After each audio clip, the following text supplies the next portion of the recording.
नमस्कार। Previous year question papers की series का ये 8वां पार्ट है।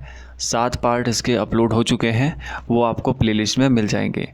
अगर आप इस चैनल पर पहली दफ़ा आए हैं तो इस चैनल को सब्सक्राइब कर लीजिए। फर्स्ट क्वेश्चन है, calculate the combined correction for curvature and refraction for a distance of 2 kilometre. So combined correction का जो फॉर्मूला होता है वो CC और CR को ऐड करके निकलता है, विच इज़ -0.0673 डी स्क्वायर। इसमें आपको ध्यान ये रखना है कि जो डिस्टेंस है वो किलोमीटर में लेनी है और उसके बाद जो कंबाइंड करेक्शन आएगा वो मीटर में निकल के आ जाएगा। अब आप यहाँ पर देख सकते हैं वैल्यूज़ पुट करके -0.269 मीटर आंसर आ रहा है। सो ऑप्शन सी सही होगा। In transit theodolite, the line of sight can be reversed by resolving the telescope through. So theodolite में जो टेलीस्कोप होती है उसको हम वर्टिकल प्लेन के अलोंग घुमाते हैं और ऑलमोस्ट 180 डिग्री घुमाते हैं, आपने देखा होगा। सो ऑप्शन डी यहाँ पर सही होगा, 180 degree in vertical plane. In a truss it is assume that the members are joined by. किससे ज्वाइन किए रहते हैं, ऐसा क्या मानकर चलते हैं हम कि स्मूथ पिन के द्वारा ज्वाइन है। Which IS code gives details regarding water to be used in concrete. अब देखिए कॉन्क्रीट जो है ये RCC का ही एक हिस्सा है।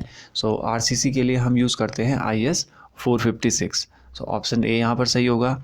और IS 383 ये हम यूज़ करेंगे एग्रीगेट्स के लिए, और IS 565 यूज़ करते हैं हम DDT के लिए, यानी कि डाइक्लोरो डाइफिनाइल ट्राइक्लोरोएथेन। और IS 3012 ये मेटलर्जी के लिए यूज़ होता है और इसका इस्तेमाल मैकेनिकल वाले ज़्यादा करते हैं। How many methods of batching of concrete are there.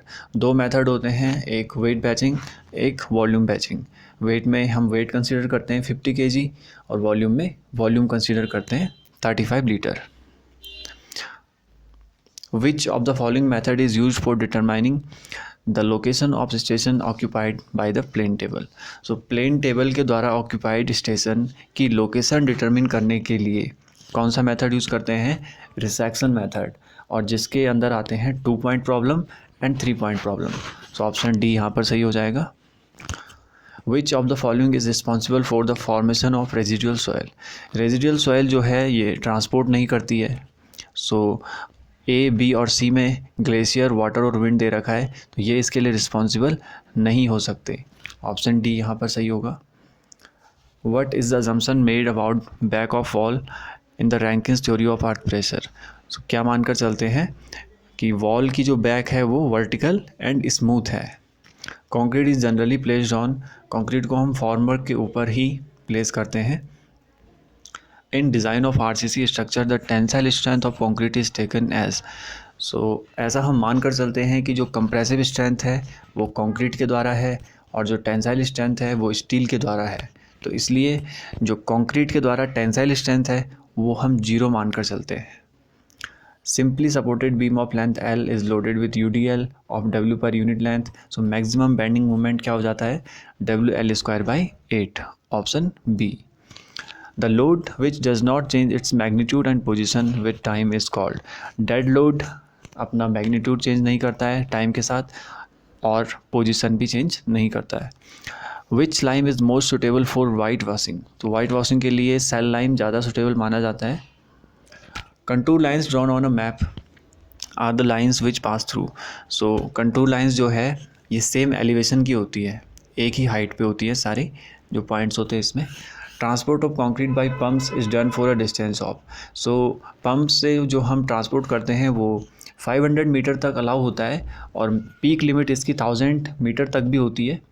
So 500 metre को अगर हम ध्यान में रखें उस कॉन्टेक्स्ट में यहाँ पर ऑप्शन डी सही हो जाएगा, 400 meter. The compression in prestressed concrete is done by, क्या करते हैं हम उसमें टेंशनिंग के द्वारा हम कंप्रेशन करते हैं प्री स्ट्रेस्ड कॉन्क्रीट में।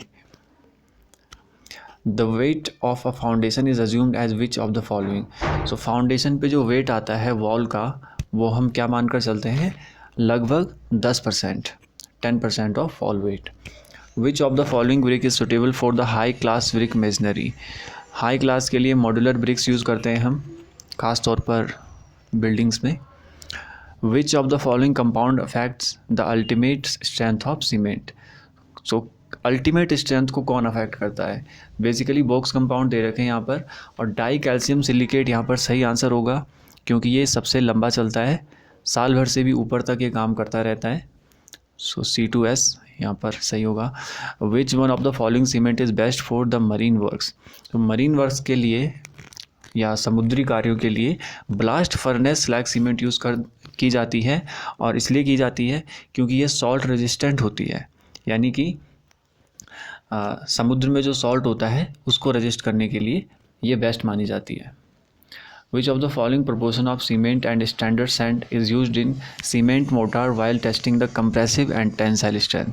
सो जब हम इनकी स्ट्रेंथ को टेस्ट कर रहे होते हैं उस टाइम पे क्या प्रोपोर्शन लेते हैं हम सीमेंट और सैंड का? विच इज़ 1:3, 1 और 3 के अनुपात में लेते हैं। विच of the following unit is use for estimation of DPC work? DPC आप जानते हैं स्क्वायर मीटर में देखते हैं हम, या meter square. Calculate the quantity of sand required in 20 cubic meter of RCC, और प्रपोर्शन दे रखा है 1:2:4।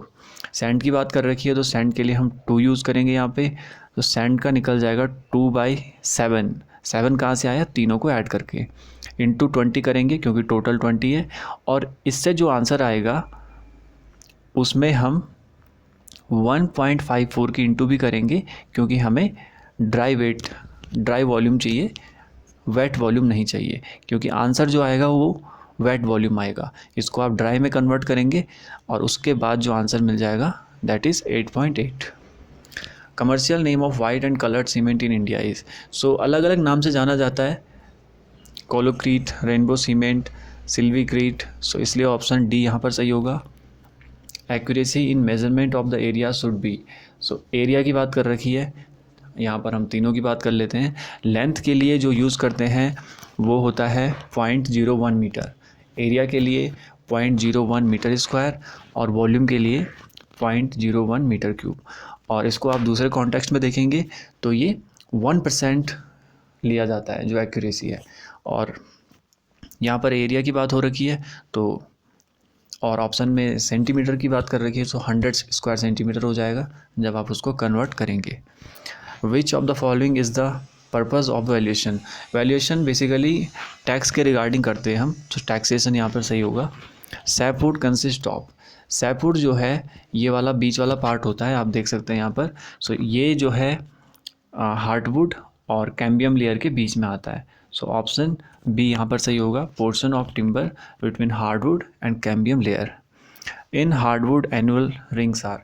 तो हार्डवुड में क्या होता है, एनुअल रिंग्स क्लोज आ जाती हैं एक नॉर्मल वुड के कंपेयर में।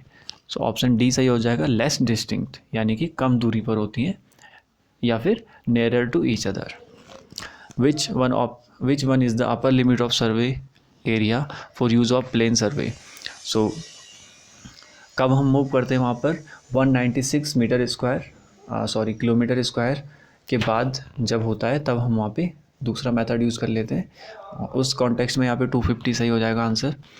अ line of true length 398 meter when measured by a 20 meter chain is recorded to be 400 meter. Actual length बतानी है, तो ट्रू बाय ट्रू और फॉल्स बाय फॉल्स कर लेंगे। ट्रू जो लेंथ है वो 398 है, ट्रू जो चैन की लेंथ होगी वो हमें निकालनी है, और जो फॉल्स है लेंथ वो 400 है, और जिससे मेज़र किया है वो 20 है। इसको आप सॉल्व करेंगे, यहाँ से x मिल जाएगा which is 19.9। The main purpose of soundness test of the cement is to determine the? क्यों करते हैं? Change in volume of cement after setting. जो चेंज आ रहा है वॉल्यूम में सेट होने के बाद उसको डिटरमिन करने के लिए। विच ऑफ द फॉलोइंग प्रोसेस पग मिल इज़ यूज्ड? तो पग मिल में क्या करते हैं हम? अब देखिए ब्रिक्स की अलग अलग प्रोसेस होती हैं, तो उनमें से पग मिल में क्या करते हैं हम? तो पग मिल में हम क्या करते हैं, उसको क्ले को प्रिपेयर करते हैं, उसको मिलाते हैं अच्छे से। 1 bag of cement is 0.035 meter cube, और नंबर ऑफ बैग्स बताने हैं 1 टन में। तो 1 टन के लिए आप जानते हैं 10 क्विंटल होता है, और 10 क्विंटल में भी 100 kg होते हैं पर क्विंटल में। सो ये 1000 kg निकल के आ गया जिसकी यहाँ पर बात कर रखी है। और 1 बैग होता है 50 kg का, इसको आप 50 से डिवाइड कर दीजिए तो ये निकल के आ जाएगा ऑलमोस्ट 20 बैग्स। वॉल्यूम की ज़रूरत नहीं पड़ेगी वहाँ पर, क्योंकि हमें उसका एग्जैक्ट वेट पता है। Deduction for total length of centre line at the corner where two walls meet is. So जब वॉल मीट करती हैं इस तरह से, सो सेंटर लाइन में हम डिडक्शन नहीं करते क्योंकि वो सही जगह पर मिल रही होती हैं, ज़रूरत नहीं पड़ती है। सो नो डिडक्शन यहाँ पर सही होगा। विच of the following is estimated by using a bar bending schedule. तो बार बेंडिंग शेड्यूल हम स्टील वर्क के लिए यूज़ करते हैं, जिसमें हम स्टील की क्वांटिटी निकालते हैं। चौखट और frame of the door is measured in. तो इसको हम मीटर क्यूब में या क्यूबिक मीटर में मेज़र करते हैं। Plumb bob line at 2 different places in plane surveying are. So थोड़ा सा लॉजिकल क्वेश्चन है। अब देखिए, जैसे ये अर्थ का सरफेस है, ये कोई सी 2 कंट्रीज़ मान लीजिए आप सपोज़, तो यहाँ पर जो प्लम बॉब होगा वो इस तरह से होगा डाउन टू अर्थ, और इसको आप अगर आगे मूव करेंगे तो ये अर्थ के सेंटर पे तो ज़रूर मिल रही होंगी लाइंस, ठीक है। सो ऑप्शन ए यहाँ पर सही होगा, विच इज़ अगर आप पूरा पढ़ेंगे, plumb bob lines at 2 different places in plane surveying are cut at the centre of the earth, कि यहाँ पर इंटरसेक्ट करती हैं। कट का मतलब यहाँ पर इंटरसेक्ट से है। A curve whose radius varies from infinity to a certain value. So transition curve में ऐसा होता है, इन्फिनिटी एक सर्टेन वैल्यू से लेके और इन्फिनिटी तक जा सकता है, क्योंकि ये सर्कुलर नहीं होता है, ट्रांजिशन होता है। सो इसकी रेडियस इन्फिनिटी तक भी जा सकती है। As water cement ratio increases, so क्या होता है इन ऑप्शन में देखेंगे, वर्केबिलिटी बढ़ जाती है कंक्रीट की, काम करना आसान हो जाता है। M15 ग्रेड जो है वो हम कहाँ यूज़ करते हैं, तो क्योंकि ये लो ग्रेड का कंक्रीट है तो इसको हम फाउंडेशन में यूज़ कर सकते हैं, क्योंकि फाउंडेशन में हमें एक ही एस्पेक्ट पे काम करना होता है, सिर्फ ऊपर से आने वाले लोड को झेल सके, ऐसा बनाना होता है फाउंडेशन को। विच of the following statement is correct for proper adjustment of a theodolite. Option में बात कर रखी है लाइन ऑफ कोलिमेशन की या फिर एक्सिस ऑफ प्लेट लेवल की। सो ऑप्शन यहाँ पर डी सही हो जाएगा, क्योंकि लाइन ऑफ कोलिमेशन जो है वो हॉरिजॉन्टल एक्सिस के तो पैरेलल होती है। तो अगर यहाँ पर पैरेलल लिखा होता तो ये ऑप्शन सही होता, और दूसरे वे में कहें तो वर्टिकल एक्सिस के परपेंडिकुलर होती है। इसको आप दोबारा सुन लीजिए, line of collimation horizontal axis के पैरेलल होती है और वर्टिकल एक्सिस के परपेंडिकुलर। सो ऑप्शन डी यहाँ पर सही हो जाएगा। Which one of the following shows time factor for 50 degree of consolidation. So यहाँ पर फॉर्मूला होता है टाइम फैक्टर का π/4 और u²। u यहाँ पर 0.5 दे रखा है, तो इसका स्क्वायर कर लेंगे। ये टाइम फैक्टर की बात हो रही है यहाँ पर, तो इसको सॉल्व करके आ जाएगा 0.02। विच of the following is true about ideal fluid. Ideal fluid कैसा होता है, कंप्रेसिबल नहीं होता है, इनकम्प्रेसिबल होता है। ऑप्शन बी यहाँ पर सही हो जाएगा। Which one of the following is correct for impulse turbine. और इम्पल्स टर्बाइन के लिए यहाँ पर ऑप्शन सी सही हो जाएगा, क्योंकि ये इनपुट जो हम इसको देते हैं, एनर्जी इनपुट, उसको काइनेटिक एनर्जी में कन्वर्ट कर देता है। ऑप्शन सी हो जाएगा, operates by initial complete conversion to kinetic energy. Approximate volume of cement required to prepare 100 meter cube of 1:2:4 concrete is. Cement की बात कर रखी है तो 1 लेंगे और टोटल इसका 7 हो जाएगा। टोटल वॉल्यूम 100 है और जो आंसर आएगा उसमें 1.54 इंटू भी कर देना ड्राई निकालने के लिए, यह आ जाएगा 21। Low temperature during concrete is laying. Temperature अगर थोड़ा कम हो सो स्ट्रेंथ बढ़ जाती है वहाँ पर, फैक्ट है ये। Process of proper and accurate measurement of concrete ingredients for uniformity of proportion is known as. Batching की डेफिनेशन दे रखी है।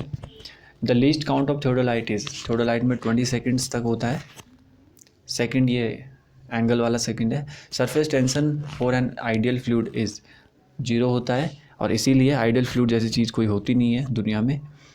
Live loads with time can very in. So live loads very कर सकते हैं पोजीशन में भी और मैग्नीट्यूड में भी। सो ऑप्शन डी हो जाएगा, position as well as magnitude.